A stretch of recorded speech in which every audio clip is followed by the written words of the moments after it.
మే 25, 2026 సోమవారం. శ్రీ పరాభవనామ సంవత్సరం. ఉత్తరాయణం గ్రీష్మ ఋతువు.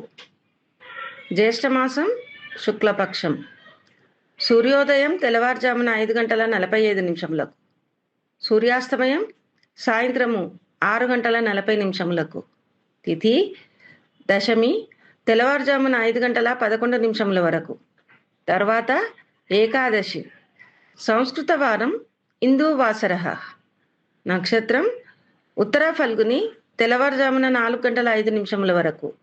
తర్వాత హస్త నక్షత్రము. వర్జము ఉదయం 10:25 నుండి మధ్యాహ్నము 12:06 వరకు. దుర్ముహూర్తం మధ్యాహ్నము 12:38 నుండి మధ్యాహ్నం 1:30 వరకు. తిరిగి మధ్యాహ్నము 3:13 నుండి సాయంత్రం 4:05 వరకు. రాహుకాలం ఉదయము 7:22 నుండి ఉదయం 8:59 వరకు. సర్వే జనా సుఖినో భవంతు.